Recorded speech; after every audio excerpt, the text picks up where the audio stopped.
Hello dear viewers, നമ്മുടെ ചാനലിൻ്റെ പുതിയൊരു വീഡിയോയിലേക്ക് എല്ലാവർക്കും സ്വാഗതം. അഡൾട്ട് പ്രോബ്ലംസ് എന്ന് കേട്ടിട്ടില്ലേ? അഡൾട്ട് എന്ന് പറഞ്ഞാൽ ആരൊക്കെയാണ്? അതായത് ഒരു 18-20 ഏജിന് എബവ് ഉള്ള ആളുകൾ. അഡൾട്ട്സിന് ഒരുപാട് പ്രശ്നങ്ങളുണ്ടാവും അല്ലേ? എന്തൊക്കെ തരത്തിലുള്ള പ്രശ്നങ്ങളാണ്? ഫിനാൻസ് റിലേറ്റഡ് ആയിട്ടുള്ള പ്രശ്നങ്ങളുണ്ടാകും. നമുക്ക് എന്തെങ്കിലും ഇഷ്യൂസ് വരുന്ന സമയത്ത് അത് നമ്മളിങ്ങനെ ഹോൾഡ് ചെയ്ത് മനസ്സിൽ കൊണ്ട് നടക്കുന്ന അതിൻ്റെ ബുദ്ധിമുട്ടുകളുണ്ടാകും. നമ്മൾ വർക്ക് ലൈഫ് ബാലൻസ്, ആ പ്രശ്നങ്ങളുണ്ടാകും. ഹെൽത്ത് വൈസ് ഇഷ്യൂസ് ഉണ്ടാകും. ഹെൽത്ത് വൈസ് എന്ന് പറഞ്ഞു കഴിഞ്ഞാൽ മെൻ്റൽ ഹെൽത്തും ഫിസിക്കൽ ഹെൽത്തും, അങ്ങനെ ഒരുപാട് കാര്യങ്ങൾ നമ്മൾ അഡൾട്ട്ഹുഡിലേക്ക് കിടക്കുമ്പോൾ നമുക്ക് ഫേസ് ചെയ്യേണ്ടി വരും. അപ്പോൾ ചില കാര്യങ്ങളൊക്കെ നമ്മളൊന്ന് ശ്രദ്ധിക്കുകയാണെങ്കിൽ നമുക്ക് ഈ അഡൾട്ട് പ്രോബ്ലംസിൽ ഒരു ഐഡിയ കിട്ടും സോൾവ് ചെയ്യാൻ വേണ്ടിയിട്ട്. അതിനെപ്പറ്റി പറയാനാണ് നമ്മളിന്ന് വീഡിയോ ചെയ്യുന്നത്. അപ്പം നമ്മുടെ ചാനൽ ആരെങ്കിലും സബ്സ്ക്രൈബ് ചെയ്യാത്തവരുണ്ടെങ്കിൽ മറ്റു വീഡിയോസൊക്കെ എടുത്ത് നോക്കിയിട്ട് നിങ്ങൾക്ക് കണക്ട് ചെയ്യാൻ പറ്റുന്നുണ്ടെങ്കിൽ നമ്മുടെ ചാനൽ ഒന്ന് സബ്സ്ക്രൈബ് ചെയ്യാം. വീഡിയോ തുടങ്ങുന്നതിന് മുൻപ് ഒന്ന് ലൈക്ക് ചെയ്യുക. നിങ്ങൾക്ക് എന്തെങ്കിലും ചോദിക്കാനും പറയാനും വീഡിയോയെ പറ്റിയുള്ള ഒപ്പീനിയനും കാര്യങ്ങളും ഒക്കെ നിങ്ങൾ കമൻറ്റ് ചെയ്യുക. അത് മാത്രമല്ല, നിങ്ങൾക്ക് എന്തെങ്കിലും നിർദ്ദേശങ്ങളുണ്ടെങ്കിൽ, എന്തെങ്കിലും ഇമ്പ്രൂവ് ചെയ്യാനുണ്ടെങ്കിൽ, എന്തെങ്കിലും സജഷൻസ് ഉണ്ടെങ്കിൽ അതെല്ലാം നിങ്ങൾ കമൻറ്റ് ബോക്സിൽ ആഡ് ചെയ്യുക കേട്ടോ. അപ്പോൾ നമുക്ക് വീഡിയോയിലേക്ക് കിടക്കാം. നമ്മളൊരു 8 പോയിൻ്റാണ് ഇവിടെ ആഡ് ചെയ്യാൻ പോകുന്നത്. അതിൽ ഏറ്റവും ആദ്യത്തെ പോയിൻ്റാണ് വർക്കൗട്ട് റെഗുലർലി എന്ന് പറയുന്നത്. നമുക്ക് ചിലപ്പോൾ വർക്കൗട്ട് ചെയ്യാൻ സമയം കിട്ടിയെന്ന് വരില്ല. കാരണം നമ്മൾ ഓഫീസിലൊക്കെ പോകുന്ന ആളുകളാണെങ്കിൽ, വർക്ക് ചെയ്യുന്ന ആളുകളാണെങ്കിൽ നമ്മൾ ഒരു സമയത്തായിരിക്കും തിരിച്ച് വീട്ടിലേക്ക് എത്തുന്നത്. ഇപ്പോൾ ഒരു 5 മണി വരെ 6 മണി വരെ വർക്ക് ചെയ്യുന്ന ആളുകളെ സംബന്ധിച്ചിടത്തോളം എങ്ങനെയെങ്കിലും ഒന്ന് വീട്ടിലെത്തി ഭക്ഷണം കഴിച്ച് കിടന്നുറങ്ങിയാൽ മതി എന്നുള്ളൊരു മൈൻഡ് സെറ്റോടെ ആയിരിക്കും വരുന്നത്. അപ്പോൾ ആ സമയത്ത് ചിലപ്പോൾ എല്ലാവർക്കും ജിമ്മിൽ ജോയിൻ ചെയ്യാൻ പറ്റണമെന്നില്ല, എല്ലാവർക്കും വീടിൻ്റെ ഉള്ളിൽ തന്നെ വർക്കൗട്ട് ചെയ്യാൻ പറ്റണമെന്നില്ല. അപ്പോൾ അങ്ങനെയുള്ളവർക്ക് ചെയ്യാൻ പറ്റുന്ന കുറച്ച് കാര്യങ്ങളാണ്. വർക്കൗട്ട് ചെയ്യുക എന്ന് പറഞ്ഞു കഴിഞ്ഞാൽ ജിമ്മിൽ തന്നെ നമ്മൾ പോയി പേ ചെയ്ത് അങ്ങനെ ചെയ്യണമെന്നില്ല. നമുക്ക് നമ്മുടെ ഒരു സിറ്റുവേഷൻ അനുസരിച്ച് നമുക്ക് നമ്മുടെ വർക്കൗട്ട് നമുക്ക് ഓപ്റ്റ് ചെയ്യാം. എങ്ങനെയാണ്? നമുക്ക് വീട്ടിൽ വർക്കൗട്ട് ചെയ്യാം, നമുക്ക് നടക്കാൻ പോവാം. ഡെയിലി ഒരു 30 മിനിറ്റ്സ് അല്ലെങ്കിൽ ഒരു 20 മിനിറ്റ്സ് നമുക്ക് നടക്കാൻ വേണ്ടി ചൂസ് ചെയ്യാം. ആ നടക്കാൻ പോകുന്ന സമയത്ത് നമുക്ക് ഏതെങ്കിലും ഇൻട്രസ്റ്റിംഗ് ആയിട്ടുള്ള ഇൻഫോർമേറ്റീവ് ആയിട്ടുള്ള പോഡ്കാസ്റ്റ് നമുക്ക് കേൾക്കാൻ വേണ്ടി ചൂസ് ചെയ്യാം. നമ്മുടെ ഫാമിലി അല്ലെങ്കിൽ ഫ്രണ്ട്സിനെ ആരെങ്കിലും നമുക്ക് ഫോൺ ചെയ്യാം, മൂവീസ് കാണാം. 30 മിനിറ്റ്സ് വാക്കിംഗ്, അങ്ങനെ ഒരു കാര്യം ഓപ്റ്റ് ചെയ്യുമ്പോൾ എന്തൊക്കെ കാര്യങ്ങളാണ് അതിൻ്റെ കൂടെ നടന്നു പോകുന്നത് എന്ന് ഒന്ന് ചിന്തിച്ചാൽ മനസ്സിലാകും. ഇൻട്രസ്റ്റിംഗ് ആയിട്ടുള്ള ഒരു പോഡ്കാസ്റ്റ് കേൾക്കുന്നതിനുള്ള ബെനിഫിറ്റ് നമുക്ക് കിട്ടും.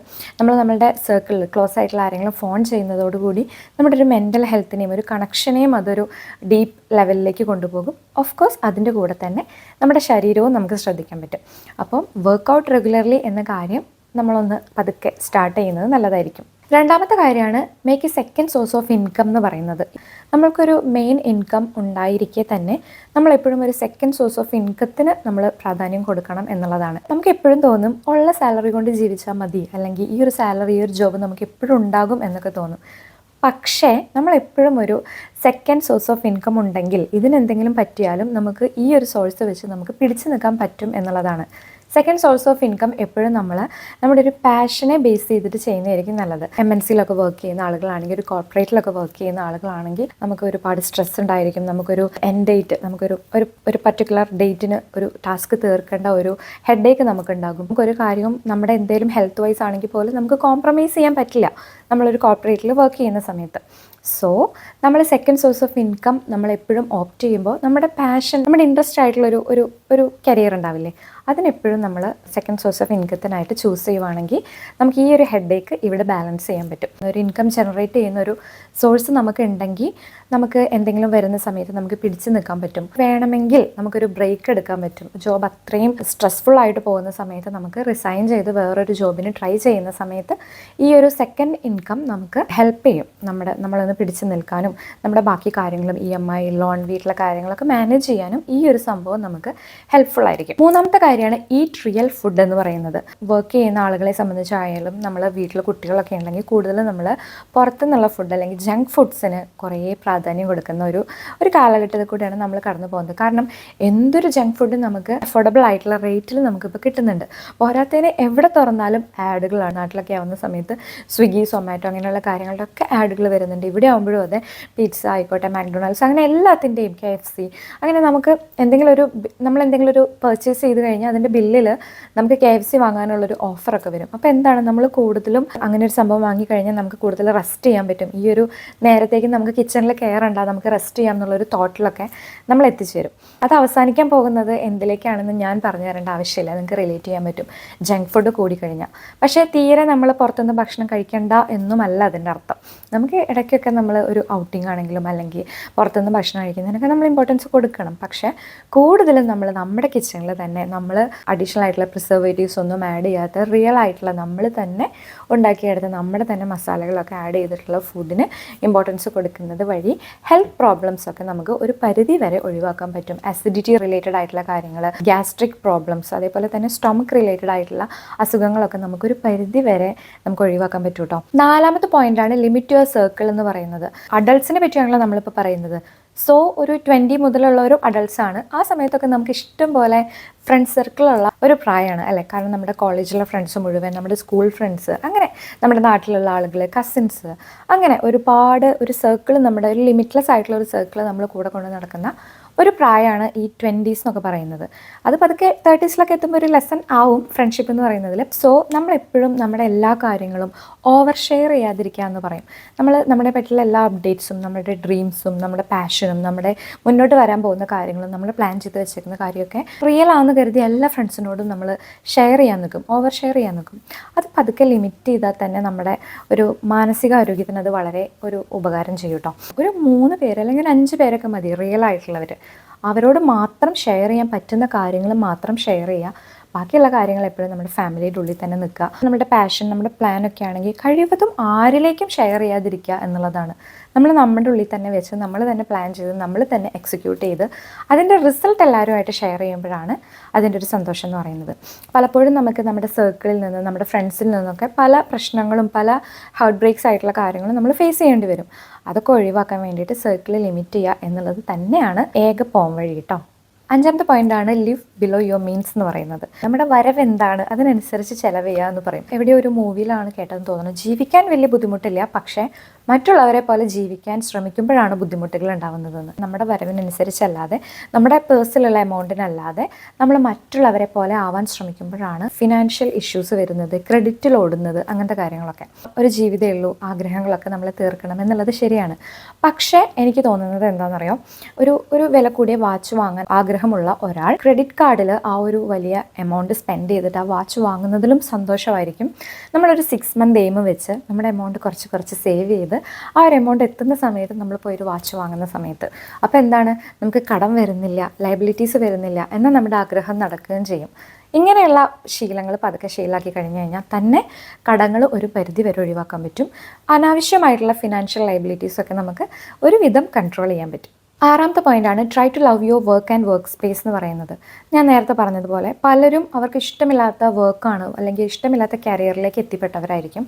അപ്പോൾ എന്താ സംഭവം എന്ന് വെച്ച് കഴിഞ്ഞാൽ, നമ്മൾ രാഗി നേർന്നിട്ടൊക്കെ ആയിരിക്കും രാവിലെ ജോലിക്ക് പോകുന്നതും ജോലി സ്ഥലത്ത് നിന്ന് എങ്ങനെയെങ്കിലും വീട്ടിലെത്തിയാൽ മതി എന്നുള്ള ലെവലിലായിരിക്കും വരുന്നതും.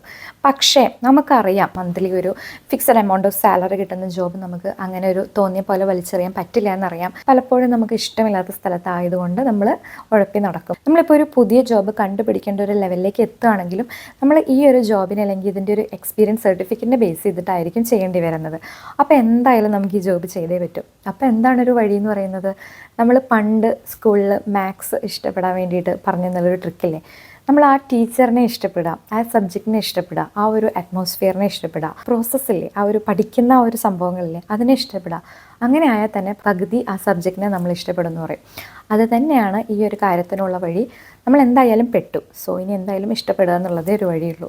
അപ്പോൾ പതുക്കെ നമ്മൾ വർക്ക് സ്പേസിനെ ഇഷ്ടപ്പെടുക, വർക്കിനെ നമുക്ക് എങ്ങനെയൊക്കെ ചെറുതാക്കി ചെയ്യാൻ പറ്റും, അല്ലെങ്കിൽ അതിനെ ഇഷ്ടപ്പെട്ട് എങ്ങനെ ചെയ്യാൻ പറ്റും, നമുക്ക് വല്ലാത്തൊരു ബേർഡൻ വരുന്ന രീതിയിൽ, സ്ട്രെസ്സ് വരുന്ന രീതിയിലല്ലാതെ നമുക്ക് എങ്ങനെ വല്ലാത്തൊരു ഹെഡേക്കിലേക്ക് എത്തിക്കാതെ എങ്ങനെ ആ ടാസ്ക് ചെയ്യാൻ പറ്റും, വർക്ക് സ്പേസിൽ നമുക്ക് ബുദ്ധിമുട്ടുള്ള കാര്യങ്ങളിലേക്ക് ഇൻവോൾവ് ആവാതിരിക്കുക, അങ്ങനെയുള്ളതൊക്കെയാണ് നമ്മുടെ ഒരു വർക്കും വർക്ക് സ്പേസും ഇഷ്ടപ്പെടാനുള്ളൊരു പോം വഴി, അല്ലെങ്കിൽ അങ്ങനത്തെ ഒരു വഴികൾ എന്നൊക്കെ വേണമെങ്കിൽ പറയാം. വർക്കും വർക്ക് സ്പേസും ഇഷ്ടപ്പെട്ടാൽ തന്നെ നമ്മുടെ ഒരു ദിവസം പകുതിയധികം സ്ട്രെസ്സും ഹെഡേക്കും ഒക്കെ ഒഴിവാകും. നമുക്ക് ഈ ഒരു ക്ഷീണിച്ച് അവശനായിട്ട് തിരിച്ച് വീട്ടിലേക്ക് വരുന്ന ആ ഒരു സീനില്ലേ, അത് ഒഴിവാക്കാൻ പറ്റും കേട്ടോ. 7ാമത്തെ പോയിൻ്റാണ് ചൂസ് ഡിസിപ്ലിൻ ഓവർ മോട്ടിവേഷൻ എന്ന് പറയുന്നത്. മോട്ടിവേഷൻ എന്നുള്ളൊരു കാര്യം ഉണ്ടല്ലോ, ഇപ്പം ഞാൻ തന്നെ പറയുന്ന കുറച്ച് പോയിൻ്റ് ആയിക്കോട്ടെ, 2-3 ദിവസം നമ്മൾ ഈ വീഡിയോ കേട്ട് കഴിഞ്ഞാൽ ഇതിൻ്റെ ആ ഒരു പച്ചപ്പിൽ നമ്മൾ കുറച്ച് കാര്യങ്ങളൊക്കെ ചെയ്യും. പക്ഷേ ഒരു 4ാമത്തെയോ 5ാമത്തെയോ ദിവസം ഇതിൻ്റെ ആ ഒരു വെളിച്ചം നമ്മുടെ തലയിൽ നിന്നും നമ്മുടെ മനസ്സിൽ നിന്നും പതുക്കെ ഒഴിഞ്ഞു പോകുന്നതായിട്ട് കാണാൻ പറ്റും. അതാണ് ഈ മോട്ടിവേഷൻ്റെ പ്രശ്നം എന്ന് പറഞ്ഞു കഴിഞ്ഞാൽ. മോട്ടിവേറ്റഡ് ആയിട്ട് എപ്പോഴും ഇരിക്കാൻ നമുക്ക് പറ്റില്ല. പക്ഷേ നമ്മൾ ഈ പറയുന്ന കാര്യങ്ങൾ ഒരു ഡിസിപ്ലിൻഡ് ആയിട്ട് ചെയ്തു പോയി കഴിഞ്ഞാൽ നമുക്ക് പതുക്കെ ഈ കാര്യങ്ങളില്ലാണ്ട് പറ്റില്ല, അല്ലെങ്കിൽ ഇത് നമ്മുടെ ഒരു ജീവിതത്തിൻ്റെ ദിനചര്യയുടെ ഭാഗമായി കഴിഞ്ഞാൽ എക്സ്റ്റേണൽ ഒരു ഫാക്ടർ അല്ലെങ്കിൽ ഒരു മോട്ടിവേഷൻ്റെ ആവശ്യമില്ല. നമ്മൾ ഓൾറെഡി ഡിസിപ്ലിൻഡ് ആണ്, ഈ കാര്യങ്ങളൊക്കെ നമ്മൾ റെഗുലറായിട്ട് ചെയ്യും എന്നുള്ളൊരു സ്ഥിതിയിലേക്ക് എത്തും. നമ്മൾ ഈ അടുത്ത് ഒരു മൂവിയിൽ കേട്ടൊരു ഡയലോഗില്ലേ, ചില കാര്യങ്ങളൊക്കെ നമ്മുടെ ശീലമായി കഴിഞ്ഞാൽ പിന്നെ അതില്ലാണ്ട് പറ്റില്ല, അങ്ങനെയുള്ളതായിരുന്നു ആ ഇഷ്ടവും, അതില്ലാണ്ട് ഇപ്പോൾ എനിക്ക് പറ്റില്ല എന്ന് പറയില്ലേ. അതേപോലെ തന്നെയാണ് ലൈഫ് ക്വാളിറ്റീസ് ഇമ്പ്രൂവ് ചെയ്യുന്ന ഒരുപാട് വീഡിയോസ് നമുക്ക് യൂട്യൂബിൽ കാണാൻ പറ്റും, ഒരുപാട് സെൽഫ് ഇമ്പ്രൂവ്മെൻറ്റ് ബുക്സ് ഉണ്ട്. പക്ഷേ ഇതിൻ്റെയൊക്കെ പ്രശ്നം എന്താണെന്ന് വെച്ച് കഴിഞ്ഞാൽ, ഈവൻ എൻ്റെ ചാനലിലെ വീഡിയോസിൻ്റെയും പ്രശ്നം എന്താണെന്ന് വെച്ച് കഴിഞ്ഞാൽ, നമ്മൾ മോട്ടിവേറ്റഡ് ആവാനേ എപ്പോഴും ശ്രദ്ധിക്കുകയുള്ളൂ, പകരം നമ്മുടെ ലൈഫിലൊരു ഡിസിപ്ലിൻ കൊണ്ടുവരാൻ നമ്മൾ ശ്രദ്ധിക്കുന്നില്ല എന്നുള്ളതാണ്.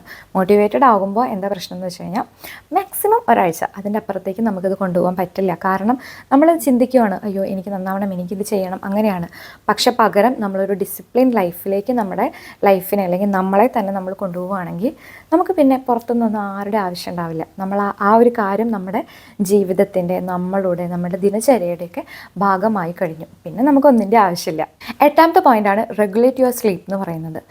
ഇത് ഒരുവിധപ്പെട്ട ആളുകൾക്കൊന്നും നടക്കാത്ത കാര്യമാണ്. എനിക്കും ഒരു മാസത്തിലൊരു 30 ദിവസം ഉണ്ടെങ്കിൽ ഒരു 15 ദിവസമൊക്കെ നടക്കുകയുള്ളൂ, ഞാൻ വിചാരിച്ച സമയത്ത് കിടന്നുറങ്ങാൻ പറ്റുള്ളൂ.